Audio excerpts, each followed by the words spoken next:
2월 20일 주일 영상 예배를 시작하시겠습니다. 찬송가 393장을 함께 부르시겠습니다.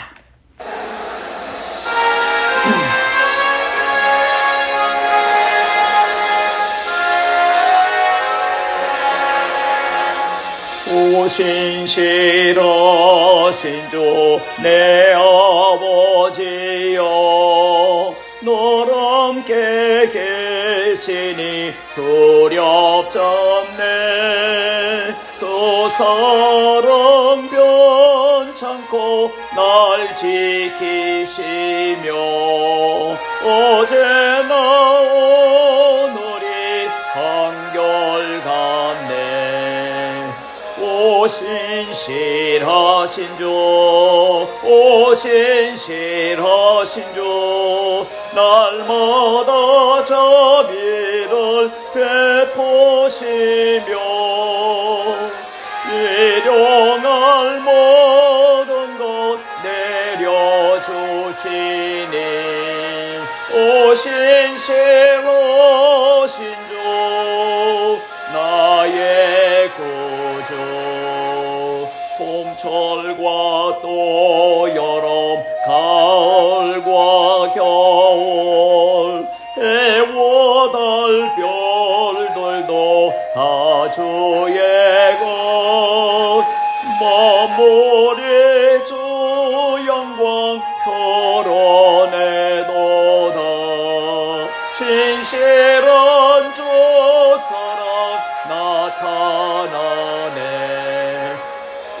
오신실하신 주, 오신실하신 주, 날마다 자비를 베푸시고 일용할 모든 것 내려주시니 오신실하신 주, 나의 구주. 내 죄를 사하여 아니하시고 주 친히 오셔서 인도하네. 오늘의 힘되고 내일의 소망, 주만이 만복을 내리시네. 오신실하신 주, 오신실하신 주, 날마다 자비를 베푸시며 일용할 모든 것 내려주시니 오신실하신 주, 나의 구주.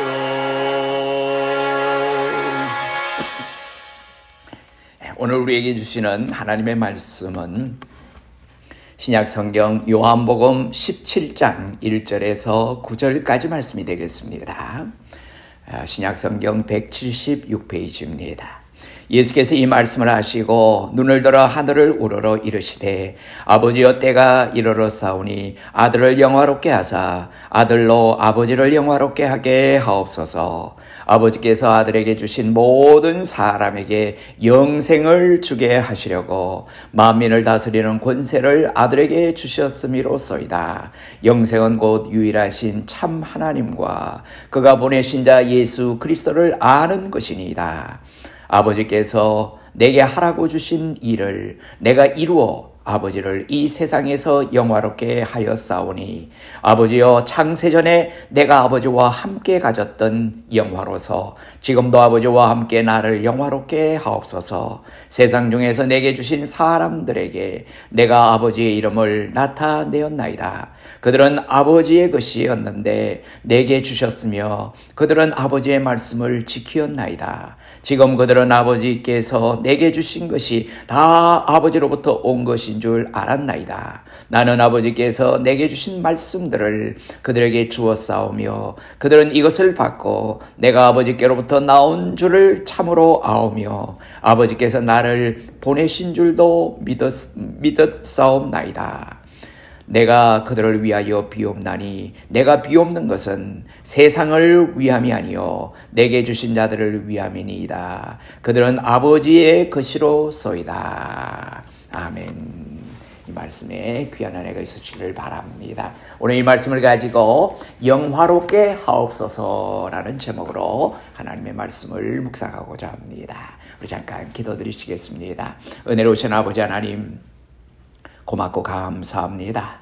여러 가지 힘들고 어려운 인생의 걸음을 걷지만은 우리에게 주어진 아름다운 사명인 아버지 하나님 앞에 경배하고 찬양하는 아름다운 사명과 축복을 주신 것을 감사하며 오늘도 아버지 하나님 앞에 신령과 진정으로 머리 숙여 예배하며 아버지 하나님 앞에 영광을 돌려드리기를 원합니다. 이 시간에도 하나님 우리 가운데 자정하여 주시고 우리에게 베푸시는 놀라운 은혜가 있게 하시고 우리로 하여금 하나님을 찬양하며 하나님을 기쁘시게 할 수 있는 복되고 거룩한 예배가 주님 앞에만 온전히 드려지게 도와 주시옵소서. 예수님 이름으로 감사하며 기도드리옵나이다.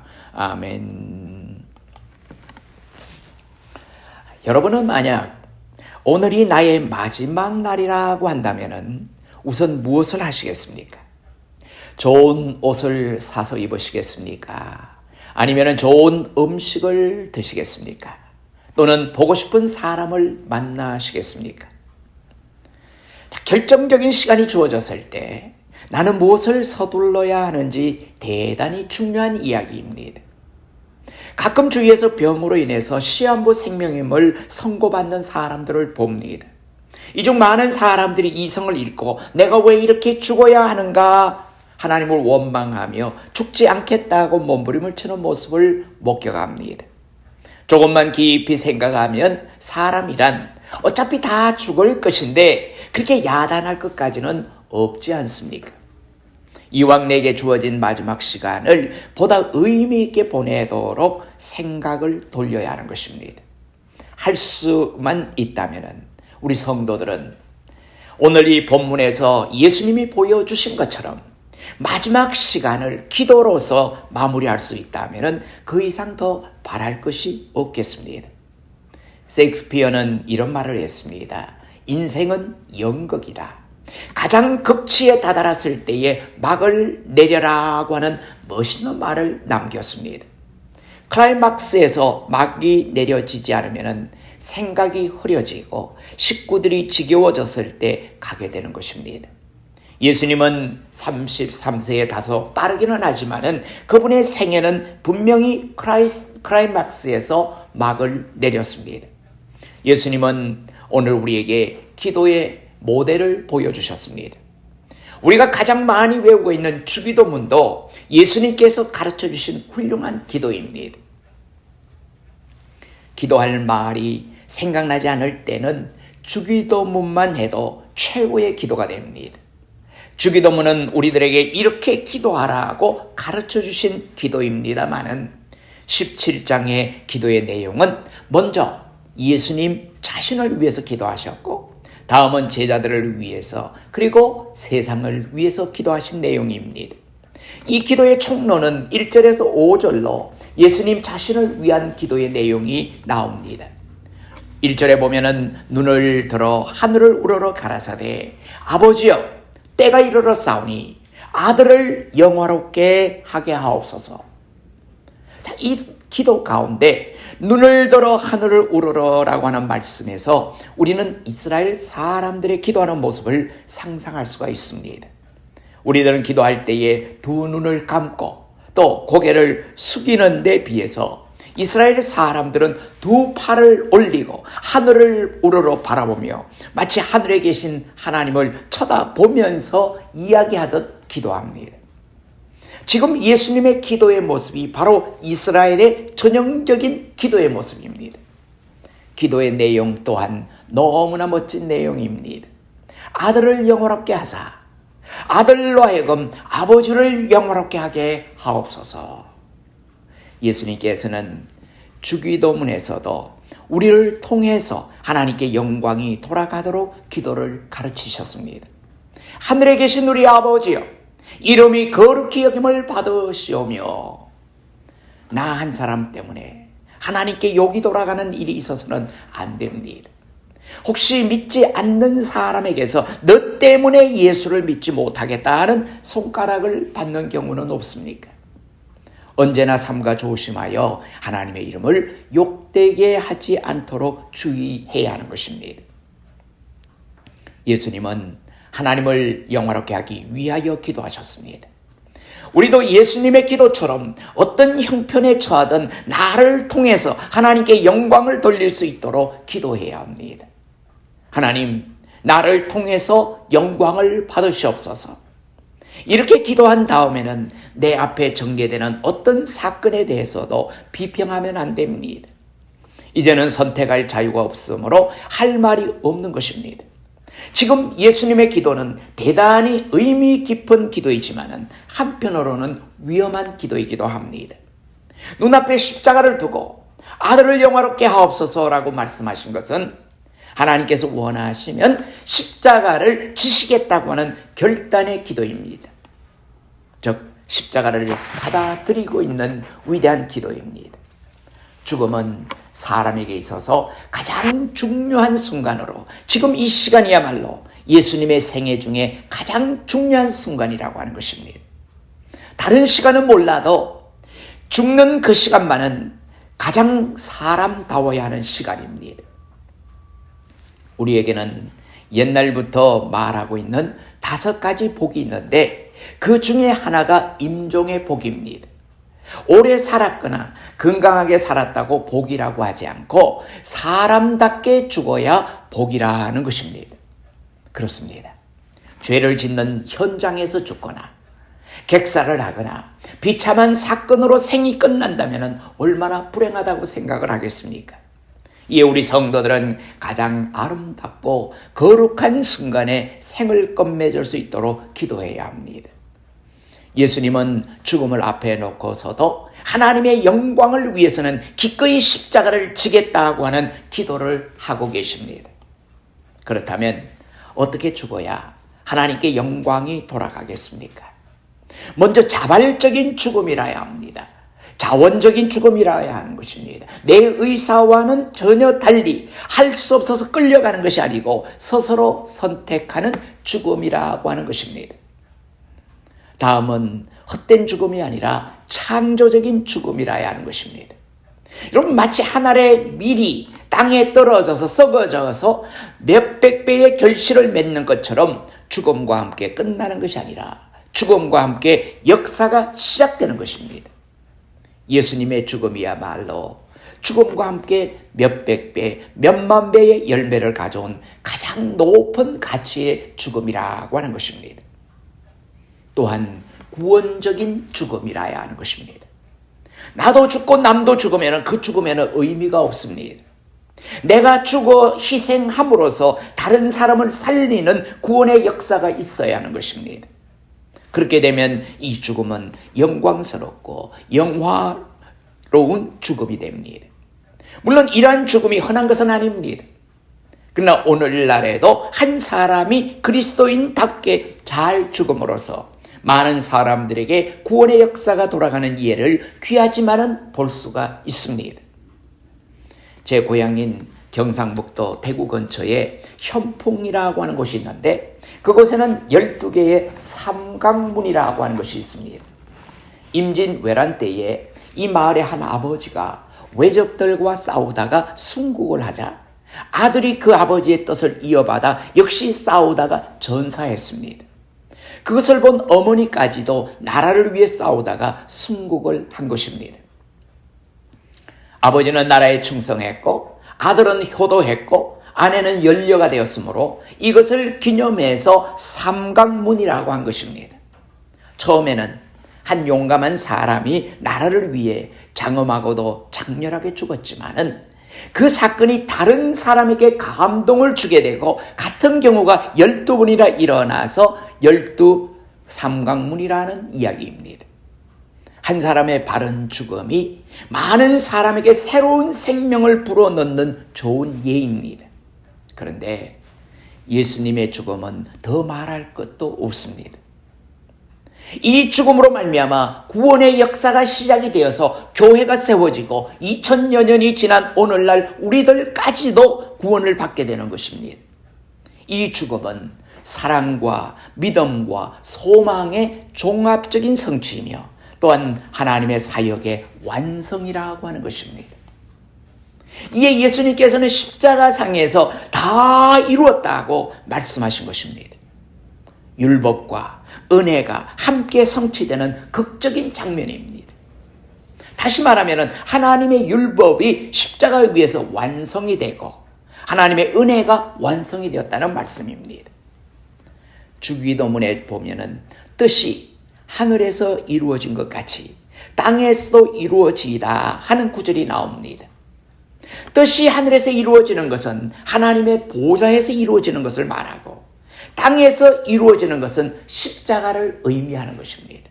그러니까 하늘의 보좌와 이 땅의 십자가가 하나로 이어져서 결국은 인간에게 구원이라고 하는 큰 축복을 허락하신 것입니다. 이러한 전통이 오늘 우리에게도 이루어져야 하는 것입니다. 즉 오늘 이 시대에 우리를 통해서 하나님의 뜻이 이루어져야 한다는 말씀입니다. 오늘 성경에서 아들을 영화롭게 하옵소서라는 말의 의미는 십자가에서 바른 죽음을 하게 해 주시옵소서 하는 의미를 가지고 있습니다. 여기에서 하늘과 땅이 동시에 귀한 뜻을 이루고 율법과 은혜가 만나는 귀한 역사가 이루어지기 때문입니다. 한 가지 주목할 것은 하나님께 영광이 돌아가기 위해서는 100%의 순종이 있었다는 사실입니다. 영광은 반드시 순종을 통하여야만 됩니다. 자녀가 부모를 기쁘게 하는 길이 무엇입니까? 역시 순종입니다. 순종하는 효자가 부모를 영화롭게 하는 것입니다. 상대방을 존경한다는 것은 그의 뜻을 즐거운 마음으로 받아들이는 것이며 또 이것이 곧 그를 영화롭게 하는 길입니다. 예수님은 순종하시면서 순종한 자의 영광을 얻게 해달라고 기도하셨습니다. 빌립보서 2장에 보면은 주께서는 죽기까지 복종해서 하나님의 뜻을 이루었다고 말씀하고 있습니다. 빌립보서 2장 8절의 말씀입니다. 사람의 모양으로 나타나셨으며 자기를 낮추시고 죽기까지 복종하셨으니 곧 십자가에 죽으심이라. 또한 영화롭게 한다는 의미는 훌륭한 죽음만을 말하는 것이 아니고 더 중요한 깊은 뜻이 있는데 그것은 곧 부활이라고 하는 것입니다. 부활의 약속이 없는 죽음은 결코 영화로운 것은 아닙니다. 사도행전에서도 이와 같은 글을 여러 번 읽을 수 있고 그리고 베드로나 야고보나 요한 할 것 없이 모두가 강조하는 것은 예수께서 죽으심으로 하나님께서 그를 높여 영화롭게 하셨다는 것입니다. 이에 성경은 빌립보서 2장 9절 이하의 말씀에서 다음과 같이 증가하고 있습니다. 이러므로 하나님이 그를 지극히 높여 모든 이름 위에 뛰어난 이름을 주사 하늘에 있는 자들과 땅에 있는 자들과 땅 아래에 있는 자들로 모든 무릎을 예수의 이름으로 꿇게 하시고 모든 입으로 예수 그리스도를 주라 시인하여 하나님 아버지께 영광을 돌리게 하셨느니라. 십자가라는 진실한 순종을 통하여서 하나님께 영광이 돌아간 것을 말하고 있는 것입니다. 또한 아들을 영화롭게 하사 아들로 아버지를 영화롭게 하게 하옵소서. 자, 서로 영화롭게 함을 의미합니다. 아버지와 아들이 함께 영화로울 수 있는 길은 오직 십자가의 길이었습니다. 우리는 종종 내가 출세하고 내가 잘 살아야만이 하나님께 영광이 돌아간다고 생각하기가 쉽습니다. 물론 그럴 수도 있습니다. 그러나 성경적인 진리는 그렇지가 않습니다. 십자가를 지고 이 죽음 뒤에 오는 약속된 부활을 통해서만이 하나님께 영광이 돌아가는 것입니다. 십자가 없는 영광은 없으며 희생 없는 진리는 없습니다. 이 놀라운 진리를 잘 소화해야겠습니다. 계속해서 성경은 영생에 대한 진리를 말씀하고 있습니다. 본문 2절과 3절 말씀에 아버지께서 아들에게 주신 모든 자에게 영생을 주게 하시려고 만민을 다스리는 권세를 아들에게 주셨음이로소이다. 영생은 곧 유일하신 참 하나님과 그의 보내신 자 예수 그리스도를 아는 것이니이다.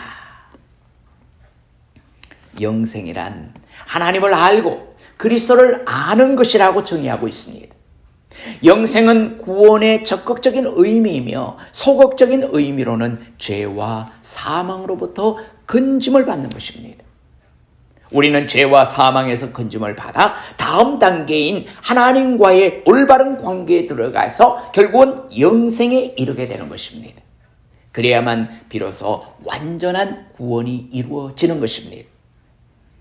이스라엘을 예를 들어 설명하면은 그들이 애굽에서 나왔을 때는 일단 구원은 받았습니다. 구원을 받았지만은 완전한 구원은 가나안에 들어가야 비로소 영생을 얻게 되는 것입니다. 영생이란 말은 시간적인 의미가 있는 것만은 아닙니다.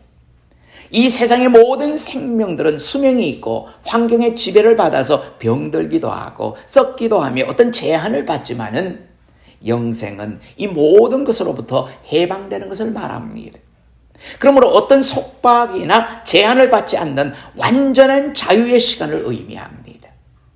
엄격히 말하면은 영생이란 세상의 시간적인 것과는 다른 차원이므로 사람들에게는 이 말을 쓸 수가 없습니다. 우리들이 말하는 시간은 양적이며 육체에 속한 시간이며 지구에 속한 시간입니다마는 영혼이라고 하는 것은 질적이며 하나님께 속한 시간으로 구속이나 제한을 받지 않는 시간입니다. 즉 하나님의 생명이 곧 영생입니다. 그러므로 영생이란 하나님을 알고 그리스도를 아는 것이라고 오늘 성경은 말하고 있는 것입니다. 여기서 안다는 것은 하나님의 계심을 알고 공의의 하나님을 알며 예수를 통하여 계시하신 하나님의 놀라운 사랑을 아는 것을 말하고 있습니다. 자, 이 사랑을 깨닫고 믿으면은 곧 영생에 들어가는 것입니다. 믿음은 바라는 것들의 실상이므로 앞에 있는 것들을 바라보며 오늘을 사는 것이 믿음입니다. 영생은 벌써 하나님의 생명 안에 들어가서 사는 것입니다. 그러므로 영생이 구원의 적극적인 의미가 되는 것입니다. 어쨌든 문제는 안다는 사실입니다. 안다는 것은 인격적인 행복입니다. 사람은 먹어서 기쁠 수 있고 손으로 만져서 기쁠 수 있지만 정말 기쁜 것은 아는 데 있습니다. 특히 신비하고 오묘한 진리인 하나님의 세계와 그 사랑을 알 때에 행복의 극치가 있는 것입니다. 그러나 사랑을 전달한다는 것은 대단히 어렵습니다. 한쪽에서는 생명력을 다해 사랑하는데 상대방은 그 사랑을 알지 못하고 받아들이지도 못한다면 얼마나 답답한 일입니까? 믿는 바를 알아야 사랑 안에서 살며 하나님 안에 사는 것이 됩니다. 하나님 안에 살면은 이 세상에 살면서도 질적으로 다른 생을 살아가게 되는 것입니다. 그것이 바로 영생입니다.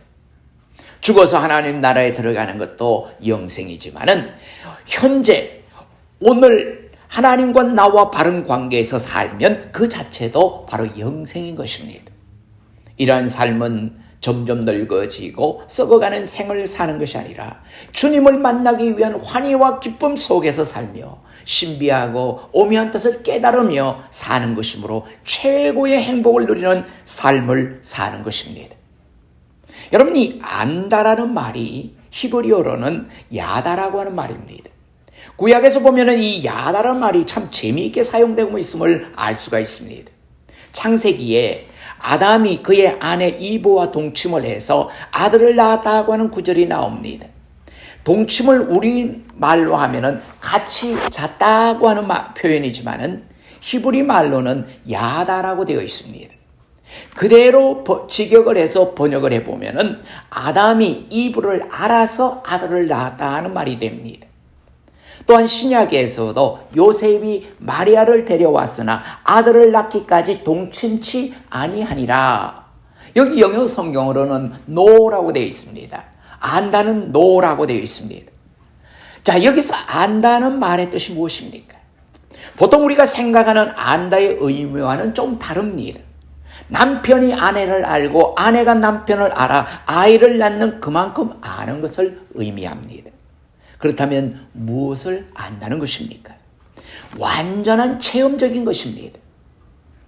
둘이 한 몸이 되어서 한 생명을 이루는 신비로운 관계를 안다는 말로 표현하고 있는 것입니다.